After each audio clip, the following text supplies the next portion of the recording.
Louis Ourcade, vous présentez aujourd'hui votre livre L'amiral Jean Ourcade, la marine et les Darlans. Qui êtes-vous? Et je suis le fils aîné de l'amiral Jean Ourcade, dont il est évidemment question dans ce livre, puisqu'il est le héros de cette histoire. Et j'ai voulu écrire cette histoire, car cette histoire, dans le cadre de la suite de ce que mon père avait déjà écrit, c'est-à-dire ses propres mémoires.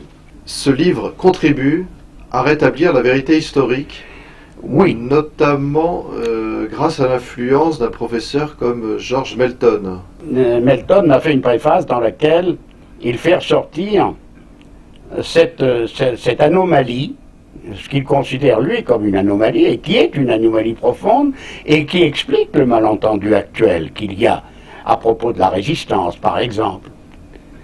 C'est-à-dire qu'il n'y a qu'une obédience qui a résisté en France, c'est les gaullistes, n'est-ce pas? À part les gaullistes et les communistes, il n'y a pas eu d'autres résistants en France. Or, c'est une faute, et Melton le sait bien, et il fait la distinguo justement entre certains collaborateurs qu'il qualifie de collaborateurs idéalistes, si on peut dire. Oui, dans la mesure où ils ont une doctrine, et ils collaborent parce qu'ils pensent que l'Allemagne va gagner, et qu'ils espèrent que cette Allemagne va gagner. Ça, c'est un point de vue. Mais des hommes comme Darlan, des hommes comme mon père, ont toujours maintenu les choses dans la perspective de la reprise des combats. D'ailleurs, le malentendu commence avec le terme même d'armistice. Armistice, si on s'en tient à l'étymologie et au sens des mots, c'est en matière militaire, ça a été souvent pratiqué. L'armistice, c'est une cessation des hostilités qui peuvent reprendre à tout moment. D'ailleurs, dans le gouvernement de Vichy, le maréchal craignait, pendant les premiers mois, terriblement, que l'Allemagne occupe la zone libre sans préavis. Et ça a été le fondement de cette crainte qui s'est manifestée par les premiers jours de août ou septembre 1940. Le maréchal, convoque Baudouin, son ministre des Affaires étrangères, et il convoque Darlan. Et il dit devant Baudouin, qui a pris les notes à ce moment-là, c'est la seule trace qu'on en ait, il a dit devant Baudouin, c'est l'amiral Darlan qui, s'il m'arrivait malheur, ou si les Allemands rentraient dans la zone libre, car je ne quitterai pas la zone libre, c'est l'amiral Darlan qui, avec la flotte, ira en Afrique du Nord et prendra ma place et continuera les opérations à ma place. Donc ça, le maréchal l'avait en tête dès le mois de septembre 1940. C'est une vérité historique sur laquelle, évidemment, on s'est très peu appesanti, puisqu'on continue à croire ou à faire croire que l'armistice était d'abord une capitulation, ce qui n'a jamais été, et deuxièmement, que cette capitulation s'était faite sans condition, et surtout que les adversaires de la veille étaient devenus des amis, je parle des Allemands. C'était impensable. Pas plus Pétain que Darlan, que mon père, n'ont considéré que M. Hitler était la panacée pour la France, bien entendu. Et c'est tout de même extrêmement, là je me permets de parler à titre personnel, ça n'engage que moi, mais je dis que c'est extrêmement aujourd'hui pénalisant, même pour moi qui vais avoir 80 ans, qui tente d'avoir, que mon père ait pu servir, qu'on puisse penser que mon père ait pu servir un traître à la France. Et c'est un des souvenirs que au lycée de Toulon, quand j'étais en 6e, j'ai fait toutes mes études au lycée de Toulon, j'arrive au lycée de Toulon et c'était le traître d'Arlan, etc. Ça m'a, d'une certaine façon, c'est une explication de ce livre aussi, que je viens chercher dans ma jeunesse, parce que ça m'agaçait souverainement, et ça me faisait, comment dire, je ne le supportais pas. Les travaux du professeur Melton sont tout à fait recommandés, et il est bien évident que ni Darlan ni votre père n'étaient des collaborateurs. Il me semble que ça ressort très nettement de tout le livre. Pour Melton, il y a eu deux sortes de résistants, les résistants de Londres, certes, les résistants de Moscou, il y en avait beaucoup moins à ce moment-là, et puis les résistants de France, qui, comme par hasard, étaient actionnés par Vichy, et qui, peu à peu, au fur et à mesure que les événements ont changé, que peu à peu, en fait, il y a un tournant dans la politique de Vichy, d'ailleurs, qui peut se situer à partir du moment où c'est l'opération Barbarossa. Quand Hitler, sans préavis, sans déclaration de guerre, sans avoir même préparé son état-major, ni les troupes qui allaient composer les unités d'attaque, décide d'envahir la Russie des Soviets, sans préavis, je répète. C'est à ce moment-là que Darlan, et un certain nombre d'autres, sablent le champagne, et je reprends les propres termes de Darlan que j'ai cités dans l'ouvrage, les Boches sont foutus. On peut dire que la première fois que mon père rencontre l'amiral de la flotte, il y a de part et d'autre un sentiment d'amitié qui se crée. Il y a l'intuition entre deux êtres que séparent l'âge, le grade, la fonction, qu'ils vont être amis pour la vie et travailler ensemble, qu'ils ont tous les deux les atomes crochus qui permettent cela. Pour quels événements précis avez-vous écrit cet ouvrage? J'ai écrit cette histoire après m'être plongé dans les papiers il y a environ 3 ans, dans les papiers, je dirais, que mon père n'avait pas exploités. C'était une somme de documents, de lettres, de mots manuscrits, de choses tout à fait révélatrices pour un regard exercé au travers de ce lien tout à fait particulier entre Darlan et mon père.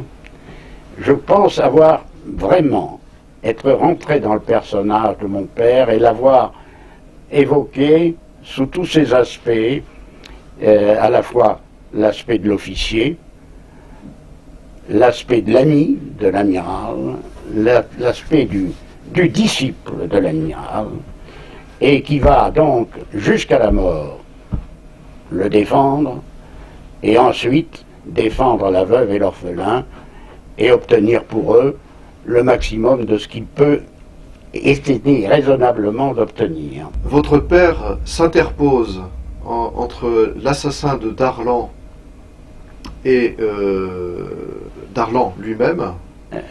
Oui, mon père, c'est la partie dramatique de sa vie. C'est cet instant très court où Bonnier de la Chapelle tire 3 coups de feu sur l'amiral, dont 2 qui touchent l'amiral, et mon père, à main nue, se précipite sur ce jeune homme et essaie de le maîtriser. C'est une véritable bagarre qui se joue en quelques instants. Je répète, mon père à main nue contre un jeune homme de 20 ans de moins que lui et armé d'un pistolet. Si mon père n'était pas intervenu, Mario Fèvre, qui a écrit Nous avons tué Darlan, raconte qu'une voiture attendait Bonnier de la Chapelle dans une rue qui touchait le jardin du palais d'été. Donc la fenêtre était ouverte, Bonnier de la Chapelle sautait par la fenêtre dans le jardin, passait par-dessus le mur qui était relativement bas, et tombait dans la voiture ensuite qui l'emmenait, et il n'y aurait jamais eu d'affaire Darlan. C'est mon père finalement, et c'est probablement pour cela qu'on lui en a voulu terriblement, c'est mon père qui a fait achoper tout ce qui était prévu, et qui a empêché que les choses se passent comme elles devaient se passer, comme elles auraient dû se passer dans l'esprit des gens qui ont organisé le complot. Et quelles sont les grandes actions que votre père a posées donc avant la mort de l'amiral Darlan, et qu'il doit en partie, comme disciple, comme ami, à Darlan? C'est-à-dire que Darlan savait qu'il pouvait s'adresser à tout instant à mon père. Il parlait le même langage, il n'avait même pas besoin de se dire les choses, il se comprenait à mi-mot.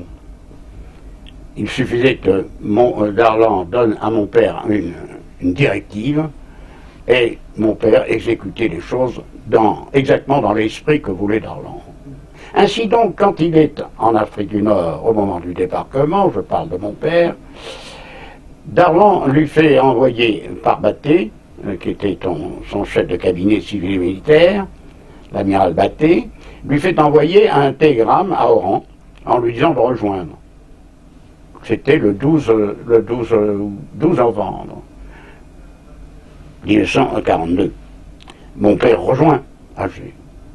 Et puis tout de suite, spontanément, on parle du titre qu'il doit avoir. Je raconte cette histoire parce qu'elle est particulièrement significative. Darlan aurait voulu qu'il soit le chef de cabinet civil.